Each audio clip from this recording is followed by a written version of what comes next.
What are these?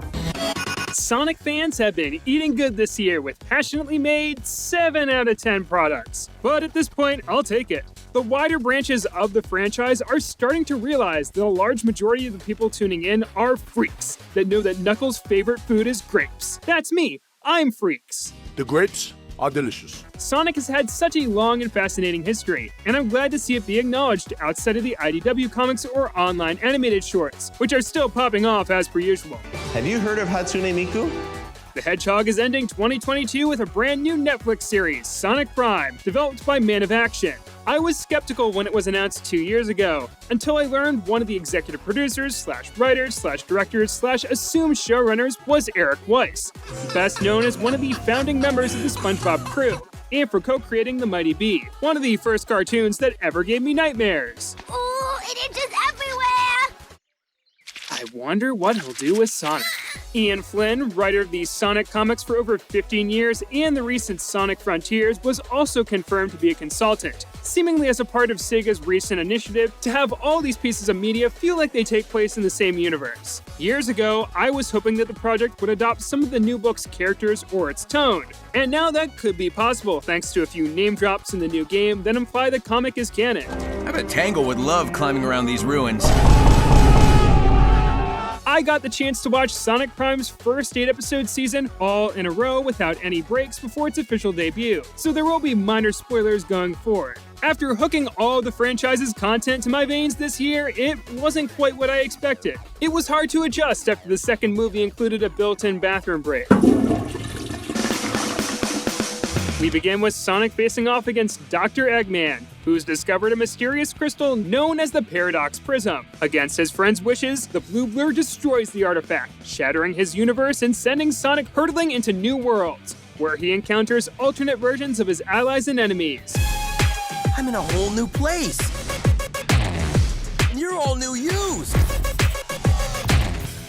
After months full of vague and brief teasers that just left me more confused than excited, the first trailer was released with 8 posters that identified the main cast: Sonic, Tails, Amy, Knuckles, Big and Froggy, Rouge, Shadow, and Dr. Eggman. Every new world, or Shadow Space as one version of Tails calls them, introduces new versions of most main cast members. Unfortunately, no other game characters appear or get mentioned. I wasn't gonna throw a fit because they didn't include Sonic's long-lost sister or brother, Sonia and Manic, but when you have a pirate-themed alternate universe and a character as prominent as Blaze the cat ain't there, even though she starred in a game about her pirate-themed alternate universe, it feels like a missed opportunity. Then I actually watched the season and realized each of the shatter spaces is supposed to allow for a specific character to be dissected. It feels like they threw a bone to all the hardcore Sonic Storybook series fans out there.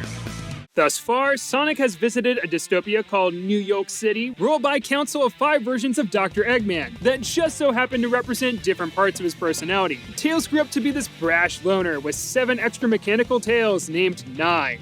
Yes, 9-inch Tails is real, and he's like an 8-year-old that's actually as cool as they think they are. There's shorter detours to a primitive jungle where Amy becomes overprotective of nature, and a vast ocean, where Knuckles is a cowardly pirate captain in a flooded world. Each shatter space depicts what the lives of their central characters might be like without Sonic's influence, calling back to when they first met the Hedgehog or their lesser-known traits. Some of them, like 9, get more development than others, but I think they nicely complement the central arc of Sonic learning to value his friends and not leave them behind.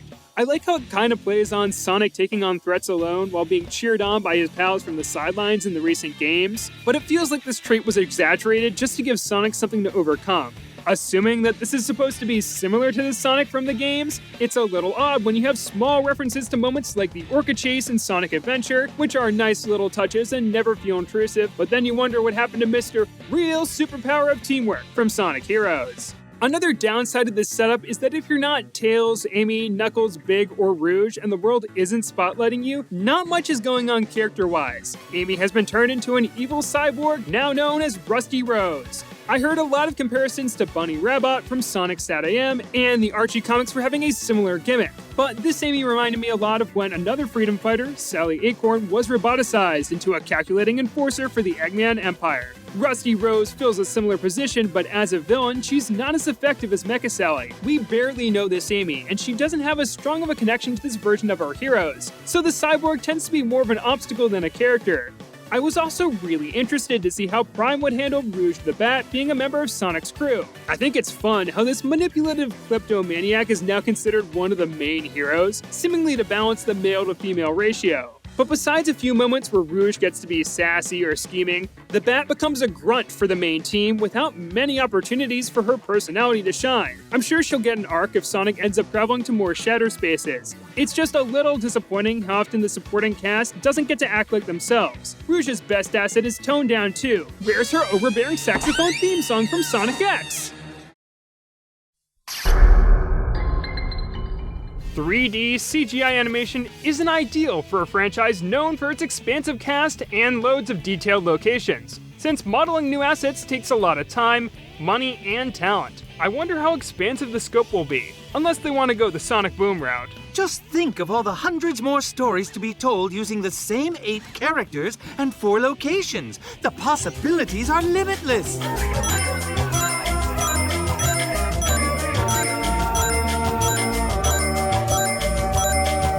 Oops. Even though I watched the whole season at a crisp 720p resolution and I couldn't rewind, I thought Sonic Prime was still a pretty good looking show. The fights have a great flow and weight to them, helped by some flashy camera work. Even the more intimate dialogue-driven scenes have nice character touches, like Sonic impatiently tapping his foot here, or Nine's robotic tails acting like an extension of his body. This is hands down the best-looking TV Sonic cartoon, but it becomes clear that the budget was tight whenever Sonic leaves New York City for another shadow space. Having worlds where there's almost nothing but trees or water for miles and miles means that lots of assets can be recycled. This one loop-de-loop in Green Hill becomes an important landmark throughout all the dimensional shifts. That's right, at long last we have a Sonic product where he never leaves Green Hill. Green Hill sweet! Green Hill sweet! There isn't a noticeable drop in lighting, animation, or character design in the new shadow spaces. There's just less going on in terms of the visuals, fights, and how little history or few incidentals are present. On that note, you see this one purple cat soldier? In episode 6, they inexplicably have this runner about how they're annoyed with Sonic. Like this is supposed to be a character that we recognize. Back in a flash. I still don't trust that guy. Who? See, even if they're not the focus, this is where I think the world would have benefited from being populated with recognizable side characters, like the Chaotix. Here, it seems like Sonic only has 5 friends across all of space and time, and everyone else is a slightly mutated variant of Tails. Then again, maybe Vector doesn't need to be plopped into New York City and learn the meaning of war a second time. If you do want more game references, there are 2 brief flashbacks to some of Sonic's first encounters with Tails and Knuckles. They actually call back to the new cutscenes that retell those events made for the recent Sonic Origins collection, which is a nice touch. We have yet another official piece of media where Tails gets trolled. The downside is the pixel art, which mixes slightly edited Sega Genesis-era sprites with wonky new expressions and backgrounds that don't fit the games it's cribbing from. This is the only element that directly reminds me of Man of Action's last video game cartoon, Mega Man Fully Charged. Just hire people well-versed in sprite work for these things, because I always think of this GIF when I see it done poorly. The Knuckles flashback actually uses a close sound-alike of Sonic 3's soundtrack for its score, and that was the only time the music stood out to me. I watched this season the same night the first clip of the Mario movie came out, and maybe using 3 of the franchise's most iconic tunes within a minute is a little excessive, but it makes me wish more Sonic media used game music. Get those nasty Shadow the Hedgehog vocal tracks in there. There wasn't even a memorable theme tune. Just a quick shot of the logo was used as the intro. Please bring back the long-winded musical explanations for why Sonic the Hedgehog is fast and cool and also my best friend. Actually, the structure was probably my biggest hang-up with Prime. There's a lot of flashbacks to before the Paradox Prism was shattered to set up future plot points, but plenty of quick clips from previous or future episodes are also used, which I'm sure is cost-effective but can be slightly confusing. Each chapter also directly leads into the next, a strategy used in another Netflix kids show I watched this year, Daniel Spellbound. Every episode had its own settings and set pieces, unlike Sonic Prime, which revisits New York City midway through. Having seen them all in one sitting, it's hard to distinguish what happened in what episodes when half of them took place in the same location with most of the same conflicts. Unless future seasons find a way to shake up the shadow spaces Sonic has already visited or introduce new ones, then I can't see this keeping my attention for 16 more episodes. Am I still going to keep up with Sonic Prime? Absolutely. This is the Sonic cartoon that feels the most like Sonic. Also, I'm a slut for this franchise.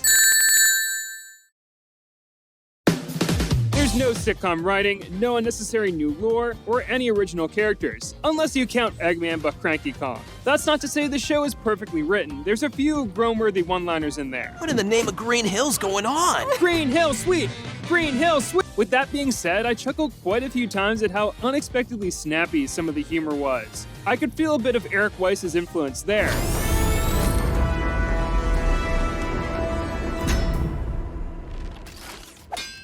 Sonic's characterization also worked for me. Not as much of a passive free spirit as some might have wanted, but the Hedgehog genuinely cares for his friends. It helps that the Blue Blur's new VA, Devin Mack, along with the new Canadian voice cast, gives performances that are familiar to previous actors while still making the characters their own. Rouge has never sounded better, Dr. Eggman is on point despite not quite being himself, and Shadow's grounded voice makes him likable despite not doing much throughout Season 1. Knuckles is played by multiple actors doing heavy accents depending on the Shadow space, so I'm not used to him yet, but I could see many of these new voices becoming fan favorites. That's saying a lot for this franchise, I know. Sonic Prime currently feels like the outlier in the franchise for being a relatively safe show made for kids first and fans second. Although I can tell it's trying its best to work around a tight budget and squeeze in terrific action whenever it can. I do appreciate what it's trying to do with some of the characters, even if I don't entirely agree with the approach. This isn't even my favorite cartoon with Sonic in it. I shouldn't even have to say it at this point, but maybe it could be if they push the premise's potential. I'm personally hoping that eventually they'll give Tyson Hess the reins to do a 2D animated series in the vein of that fantastic Knuckles prologue for Sonic Frontiers. Ironically, Sonic Mania Adventures was pitched to Netflix as a series of 26 11-minute episodes they passed on, but who knows what Netflix will be willing to make in a few years. Of course, I'll always have a soft spot for anything where our hero is transported to an alternate dimension ruled by a formerly bumbling mad scientist and has to fight a cyborg version of their good friend. If I had a nickel for every time that happened, I'd have two nickels. You know, I'm in a Sonic kind of mood. Maybe I'll cover some of the old comics I have next year. Oh.